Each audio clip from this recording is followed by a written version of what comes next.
کہا خدا کے اس حق کا انکار کرے. ایسا کوئی حق نہیں ہے خدا کو، بلکہ یہ ہمیں حق ہے، ہمیں حق ہے. رسول اکرم دنیا سے تشریف لے گئے، اب امت کا حق ہے. یعنی خدا کے ایک بڑے حق کا انکار کر دیا، جو کہ ایک انسان اپنے لیے جس حق کا انکار نہیں کرتا، وہ پروردگار عالم کے لیے اس حق کا انکار کرنے کو تیار ہے. ایک مسلمان کیسے اپنے آپ کو مسلمان کہہ سکتا ہے ایک شخص؟ یہ ایک بڑی عجیب بات ہے اور بڑے سوچنے کی بات ہے. یہ آپ کسی کو بھی آپ منطق سمجھا سکتے ہیں. اس سے خالی امامت نہیں، اس سے رسالت بھی ثابت ہوتی ہے. رسالت الیکشن سے نہیں ثابت ہوتی. اس سے پہلے بھی کئی عرض کر چکا ہوں کہ غدیر کے دن حضرت محمد مصطفیٰ صلی اللہ علیہ وسلم غدیر کے دن الیکشن نہیں کروایا تھا. نہیں فرمایا تھا کہ بھئی یہ کینڈیڈیٹ ہے میرے ساتھ کھڑے ہیں، یہ ان کا قوائف ہے، یہ ان کی تفصیلات ہیں، یہ ان کی خدمات ہیں، جو لوگ ان کو ووٹ دینا چاہتے ہیں ہاتھ اٹھاتے ہیں. آپ نے غدیر کے دن ووٹنگ نہیں کروائی تھی. ٹھیک ہے، اگر یہ ہوتا تو پھر ایک اور بھی کوئی کینڈیڈیٹ پیش کرتے، دوسرے بھائی ہماری بھی ایک پارٹی ہے، ہمارے بھی ایک کینڈیڈیٹ ہے. ٹھیک ہے، ایسا نہیں ہوا. حضور نے صرف اعلان فرمایا تھا جانشینی کا، نصب فرمایا تھا، نصب فرمایا تھا، اپوائنٹ کیا تھا. کسی سے رائے نہیں لی تھی، اور نہ کسی سے کہا تھا یہ کتنے لوگ ساتھ دیتے ہیں اور کتنے نہیں دیتے. بالکل پرواہ نہیں کی اس چیز کی. انا کفیناک المستہزئین، اے رسول آپ فرمان کو لوگوں تک پہنچا دیں، ہم مذاق اڑانے والوں سے آپ کی حفاظت فرمائیں گے. آپ پرواہ نہ کریں، ہم اس دین کی حفاظت فرمائیں گے، ہم اس کلمے کو آگے بڑھائیں گے، اہل لوگوں تک پہنچائیں گے، اور وہ پھیلتے رہیں گے. تو ایسا نہیں فرمایا. یہ جو اپوائنٹمنٹ کا سلسلہ ہے، نصب کا سلسلہ ہے، اس کی وجہ سے الحمدللہ ہماری دلیل محکم ہے. ہماری دلیل ہمیشہ محکم ہے، کوئی اس کو گرا نہیں سکتا. ہم خدا کے دونوں حق تسلیم کرتے ہیں، جبکہ افسوس کی بات ہے کہ دوسرے مسلمان خدا کے ایک حق کو گھڑا دیتے ہیں، جو کسی عام انسان کے لیے اس حق کو ماننے کو تیار ہیں، لیکن خدا کے لیے اس حق کا انکار کریں گے. اپنی دکان کسی کے حوالے نہیں کریں گے. خدا کا یہ پورا پروجیکٹ جو ہے اس کے لیے کہیں گے کہ نہیں ہم فیصلہ کر لیں گے. ان کو تو کچھ پتہ ہی نہیں، یہ تو خود مخلوق ہیں، یہ تو کل تھے ہی نہیں اور نہ کل ہوں گے. ان کے پاس تو علم تک نہیں، اپنی نفع نقصان کا ان کو علم نہیں، اپنی بیماری کا تک علاج نہیں ان کے پاس، اپنی موت و زندگی پہ بھی گرفت نہیں، کسی چیز کا پتہ نہیں. کہاں سے آئے اس دنیا میں کوئی یادداشت ساتھ نہیں دیتی کہ ماں کے پیٹ میں کیا تھا، اس سے پہلے کہاں تھے. نہ آگے کا کچھ علم ہے کہ اس مرنے کے بعد کہاں ہوں گے، وہاں کیا کرنا ہے، وہاں میرا کیا بنے گا. اپنا تک حال نہیں پتا، دوسروں کا تو چھوڑیے. لاکھ حج کر لیں، لاکھ سب کچھ کر لیں، پھر بھی انسان کو علم نہیں کہ مرنے کے بعد کیا ہوگا، کسی کو نہیں پتا. کیسے یہ شخص جو ہے اپنے آپ کو اجازت دیتا ہے کہ خدا کے بنائے ہوئے اس عظیم عالم کو، اس عظیم نظام کو اپنی مرضی سے چلانے کی کوشش کرے، اس پر کسی کو بٹھائے جو کہ خدا نے جس کا اجازت ہی نہیں دی ہو. جبکہ خدا فرماتا ہے جگہ جگہ قرآن میں، اللہ اعلم حیث یجعل رسالتہ، اللہ جانتا ہے کس کو رسالت پر فائز کرنا ہے، کس کو مقام دینا ہے. لا تنفع الشفاعۃ الا عنده الا باذنہ، کوئی شفیع نہیں ہو سکتا اس کے حضور سوائے اس کی اپنی اجازت کے. شفیع وہ ہے جس کو وہ مقرر کرے شفیع کی شفاعت کے لیے، اور کوئی حق نہیں رکھتا کھڑے ہو کے کہے کہ ہم جب ساری انسانی کمیونٹی جو آج الیکشن کرے گی روز قیامت کے، ہم فلاں کو اپنا شفیع بنائیں گے. کسی کو حق نہیں ہے. ساری انسانیت اس دن چپ سادے کھڑی ہوگی، کسی کو حق نہیں ہوگا ایک زبان کھولنے کا. اپنی زبان بھی انسان کے اختیار میں نہیں ہوگی. کیسے ایک انسان اپنے آپ کو حق دے سکتا ہے کہ وہ اس عالم میں، اس عظیم نظام میں تصرف کرے اس کے مالک کی اجازت کے بغیر؟ اور یہی وجہ ہے کہ جب ہم نے یہ حق خدا کو دیا، یعنی اس کا تھا، ہم نے کیا دیا؟ ہم نے اعتراف کیا اس حق کا، ہم نے تسلیم کیا اس حق کو، ہم نے مانا، دل و جان سے اس حق کو مانا. ٹھیک ہے، اس لیے ہمارے کردار میں، ہماری نیتوں میں، ٹھیک ہے، ہمارے عمل میں اس کی جھلک نظر ہے. اس لیے ہم دیکھتے ہیں کہ پروردگار نے، اگر اس کا حق تھا یا نہیں تھا، وہ تو اگر تھا تو اب ہمارا کام ہو گیا کہ ڈھونڈنا کہ کون ہے جس کو پروردگار عالم نے منسوخ فرمایا. اب یہ جھگڑا جو ہے بہت سادہ ہو جائے گا, بہت سادہ سی بات ہو جائے گی. اب یہ ہو جائے گی کہ اگر آپ دیکھیں اگر 10,000 حدیثیں موجود ہیں کہ حضور اکرم نے مولا کائنات علی مرتضی علیہ السلام کو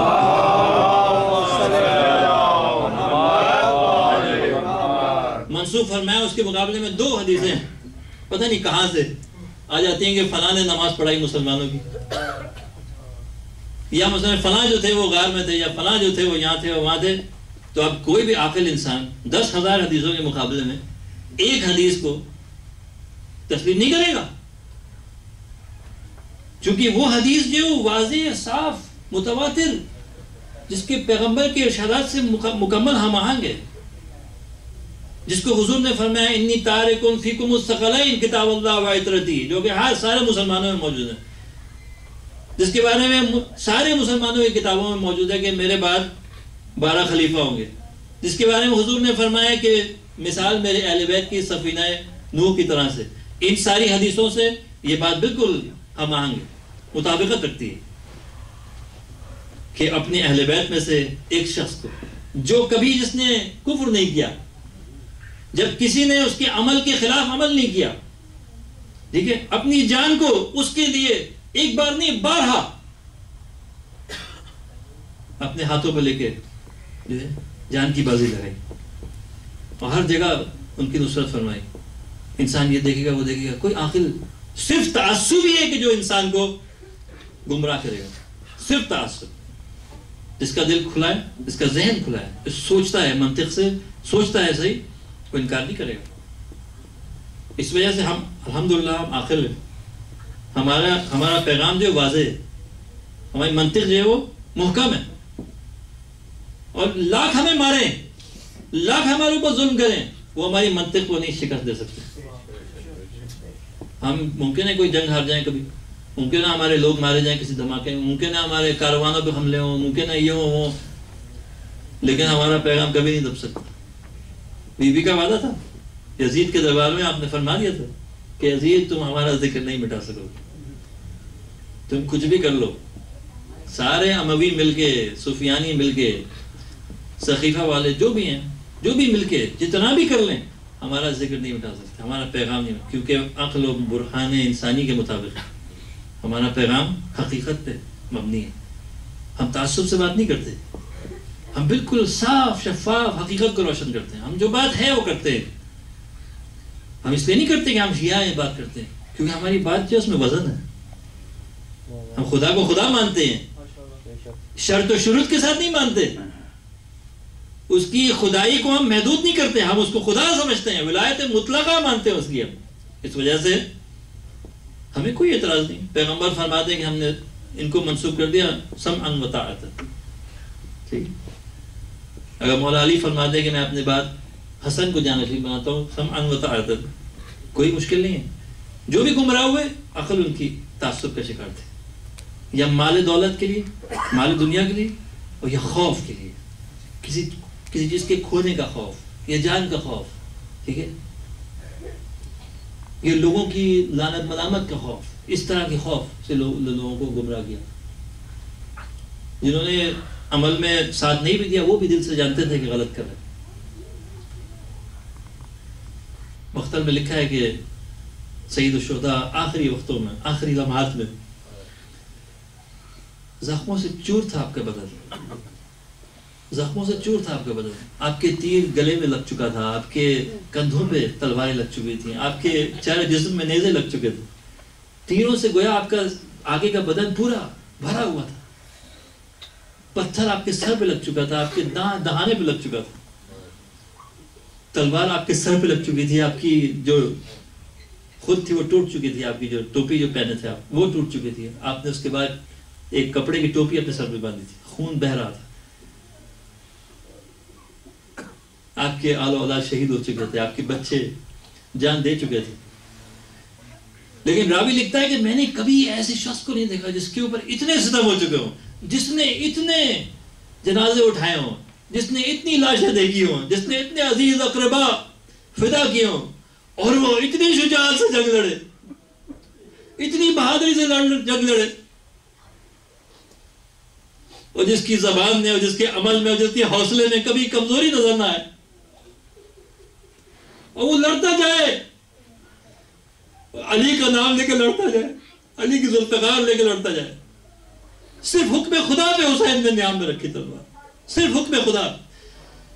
پورا لشکر جو تھا تتر بتر ہو گیا، بھاگتا رہا چاروں طرف، یہاں تک کہ جب آپ زخمی ہوئے، زخمی ہو کر جب آپ گھوڑے سے نیچے تشریف لائے، کسی میں جرات نہ تھی کہ آگے بڑھ کے امام پر آخری وار کرتا، امام کو شہید کرتا. کسی میں یہ ہمت نہیں تھی.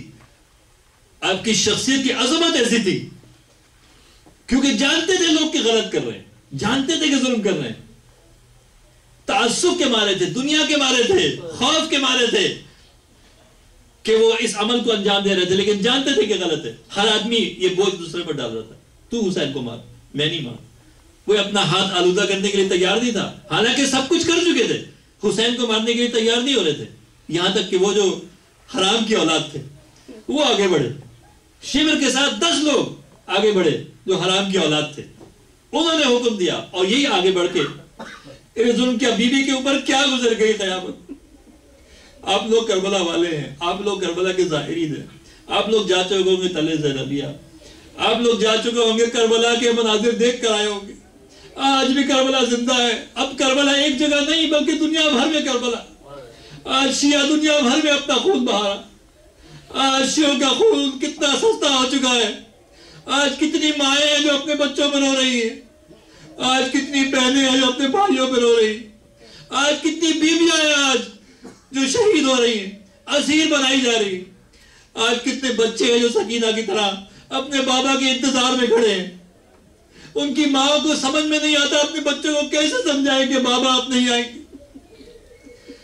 کتنے ہیں دنیا بھر میں آج کربلا کا غم منانے والے جو کربلا کے راستے پر چل کر زینب کی طرح آواز اٹھا رہے ہیں، علی اکبر کی طرح آزاد دے رہے ہیں، حسین کی طرح آگے بڑھ کے اپنے جانوں کو قربان کر رہے ہیں.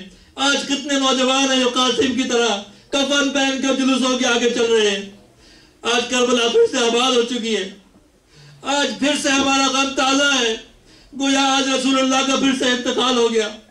گویا آج پھر زینب پیٹتی ہوئی سر اپنا دربار یزید میں آ گئی. گویا آج پھر فاطمہ الزہرا دربار میں آ کر علی پر آنسو بہا رہی ہے، رسول پر آنسو بہا رہی ہے، رسول کی قبر پر گر کر آنسو بہا رہی ہے، اور اپنی آنے والی نسلوں پر ہونے والے ظلم پر آنسو بہا رہی ہے. آج گویا جناب سیدہ پھر ساری دنیا میں گردش کر رہی ہے، اپنے ماننے والوں، چاہنے والوں، اپنی ذریت پر ہونے والے ظلم اور مظالم پر آنسو بہا رہی. الا لعنت اللہ علی القوم الظالمین وسيعلم الذين ظلموا أي منقلب ينقلبون.